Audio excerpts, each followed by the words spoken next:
Today I'm reading from this book, the most fucked up book ever, 13 Cube Squared. That's right, more mind control case studies. I've never been able to read this book all the way through, but I went to the first story, and I said, I think I can go through this with the gang. What am I thinking? Are we becoming bored?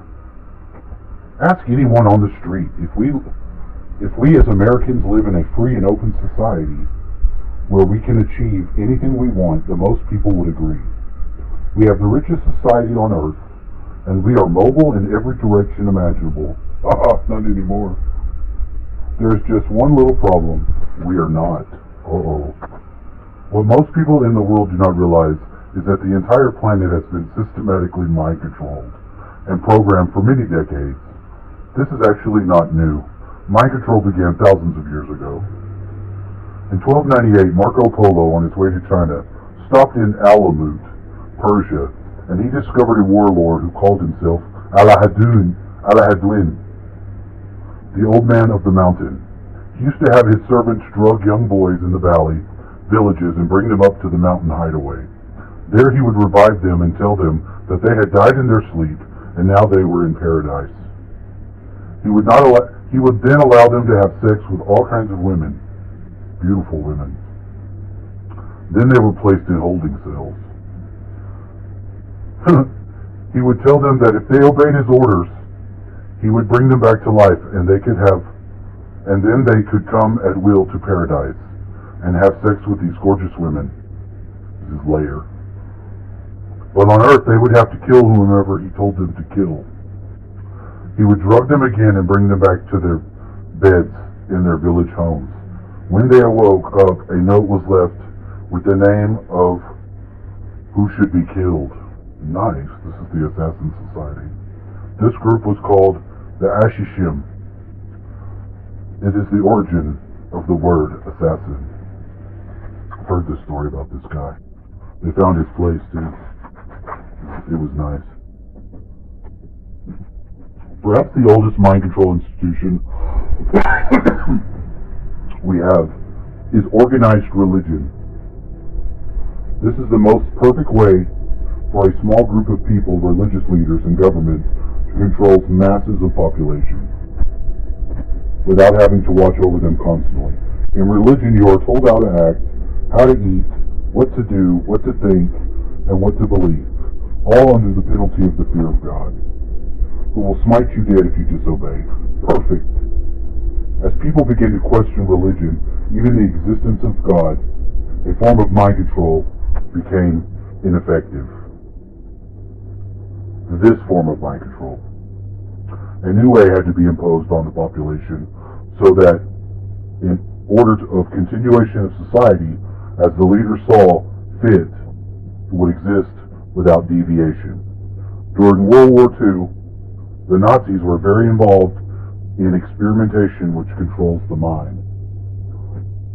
In concentration camps, with an audience that was literally held captive, they pushed their minds and bodies of the inmates beyond capacity. They learned when a personality is traumatized and tortured beyond its limits, then they have mind fractures into pieces or components called alters. These alters then can be individually programmed into alter personalities which function with functions and mind patterns that may be quite varied from the original persona.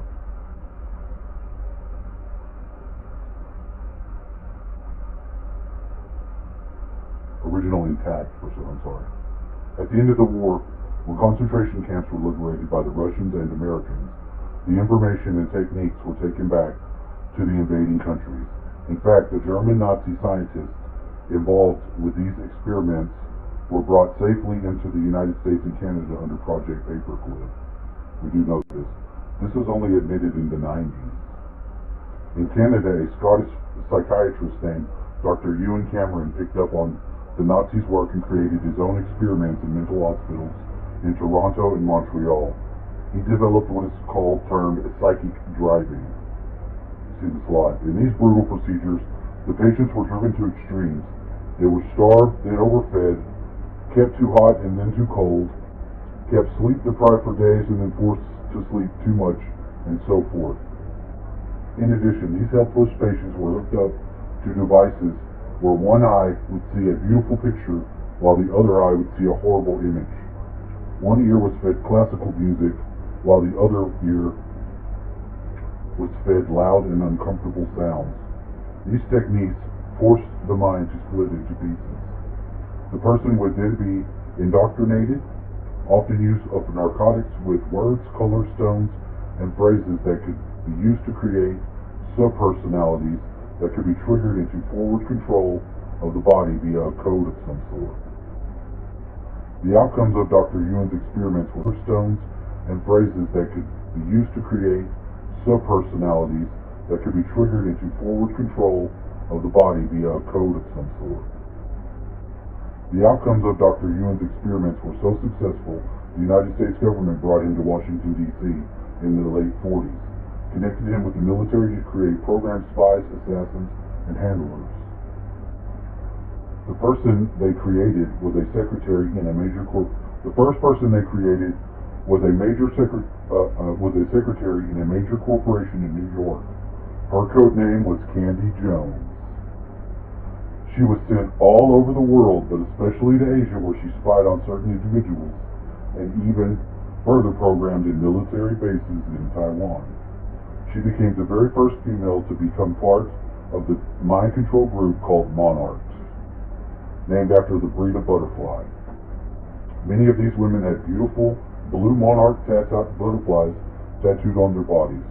They were a cadre of sex slaves and messengers who were used by the U.S. government to compromise politicians, businessmen, military officials around the world to further aims and become known as the secret government behind the scenes. Throughout the rest of the 1940s and 1950s, mind control programs were developed and tested on populations of North America and Europe in an underhanded and aggressive manner. If people knew that their government has done to them in the last 60 years, there surely would be a revolution. I would hope so. Recently, the government of Canada allowed victims of the psychic driving experiments to sue the government of the United States for victimizing them. Most of the patients are dead now, but the families were given rights to sue and collect. This was reported on the news for a day and then dropped. So far, as the U.S. has not given permission to its citizens to sue over the mind control, because if they did, it would be an admission of guilt, and a huge can of worms would be opened. To this day, psychiatrists and psychologists are not allowed to address this issue with clients.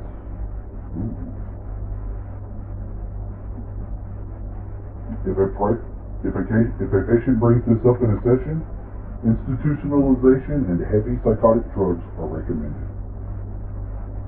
Though it may be difficult to accept at first, if the world is controlled by a group of elite families who call themselves Illuminati, or Enlightened Ones. There are 13 main families, based mostly in Europe, and they are supported by a large collection of support families called the Committee of 300. They assume all walks of life, many deviations of their family names. They control economic and financial aspects of the world, and pull puppet strings of all governments. It was only shortly after 9/11 that it was announced on CNN that there really was a secret government behind the scenes and would operate no matter what happened in D.C. We were supposed to be comforted by this bit of news. The Illuminati have no allegiance to any country and go beyond any order or rules of law. They feel that the masses are ignorant and need to be controlled and manipulated like children. They believe that humanity is not capable of handling its own affairs by itself. Therefore, they have stepped into direct course of events and development. Many trace their ancestry back to the Khazars and the Merovingians of early European history, but they go even further back in time than that, to the Sumerians and Egyptians.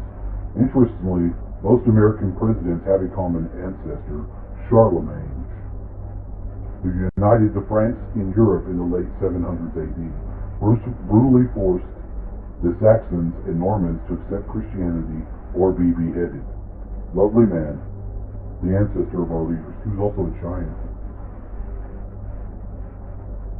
If we view the world and the events, the perspective of these 13 families and infighting and belief systems, then much of the news in modern times, as well as history, makes sense. They see the earth like a monopoly board with many players to gain control.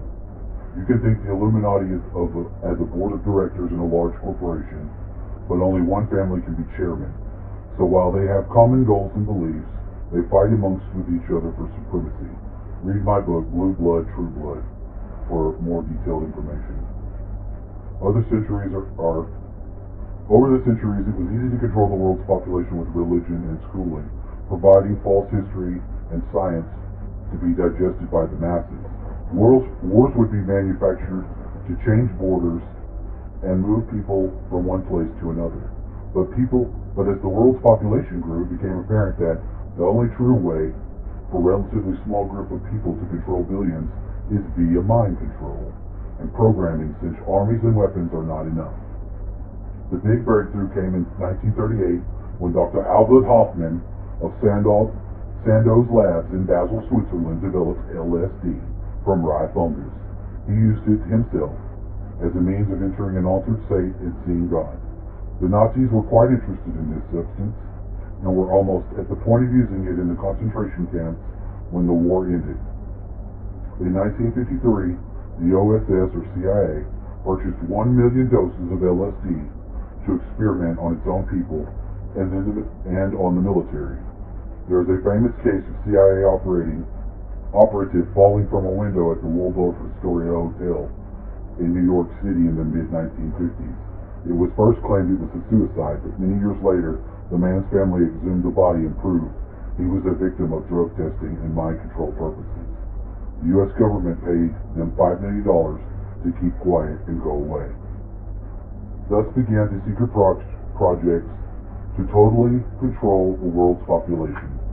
Since then, there have been many named secret projects: Artichoke, Rainbow, Bluebird, Montauk, and many others.